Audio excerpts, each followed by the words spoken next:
Aujourd'hui, on s'informe beaucoup sur les réseaux sociaux, qui fonctionnent comme des accélérateurs de diffusion de l'information, comme des fausses informations, les fake news.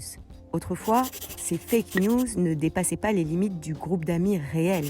Aujourd'hui, nous avons beaucoup d'amis, qui ont eux aussi beaucoup d'amis. Mais pourquoi les fake news se propagent-elles autant et aussi facilement ? Alors je pense que c'est parce que y a un aspect sensationnel en fait. La fake news elle fonctionne sur nos peurs. L'aspect sensationnel, le fait que en fait on réagit à une information quand elle réveille quelque chose chez nous. Et souvent, quand elle parle à nos émotions, elle réveille quelque chose chez nous. Donc nos émotions, ça peut être la peur, ça peut être la joie.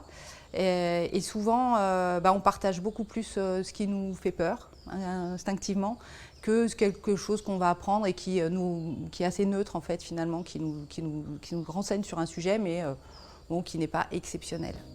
Donc ce sont nos partages qui font que les fake news se propagent autant ? Sur Internet, on trouve aussi beaucoup de robots informatiques qui sont créés, qui répandent énormément de fausses informations. Et donc, en fait, on est inondé de fausses informations. C'est pas simplement nous, notre partage sur les réseaux, c'est pas simplement du fait de l'homme. Il y a aussi des robots informatiques qui sont créés. Puis il y a aussi beaucoup de logiciels qui sont utilisés sur Internet, qui permettent de retoucher les photos de façon très très précise. Et ça permet de retoucher des photos et du son, des images et du son. Et donc, ça rend les choses encore plus réelles et donc on est encore plus enclin à y croire. Et ça vient aussi du fonctionnement de l'Internet. Donc. Mais d'où viennent ces fake news ? Quelles sont les motivations de ceux qui les diffusent ? Il peut y en avoir plusieurs. Il y en a une qui est quand même assez importante, qui est celle tenter d'influencer l'opinion. On l'a vu beaucoup lors de campagnes électorales, par exemple. On a tous en tête la campagne de Trump, par exemple. On peut utiliser les fake news pour son bénéfice, enfin pour se mettre en avant. Mais bon, il y en a dans tous les domaines, pas simplement dans la politique, en économie, dans la santé. Voilà. Ça peut être aussi pour des raisons personnelles, on a envie de partager son opinion.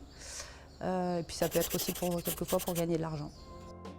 Et comment reconnaître une fake news ?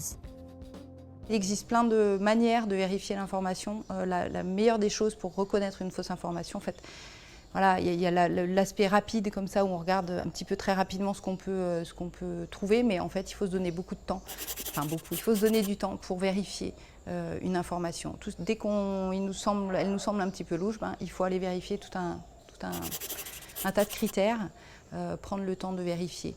Il y a une chose aussi qui est importante, c'est quand on voit une information et qu'on se rend compte qu'elle réveille un peu nos émotions, tout de suite, il faut prendre un petit peu de recul pour pouvoir prendre le temps d'exercer son esprit critique et donc vérifier l'information de manière très pointilleuse.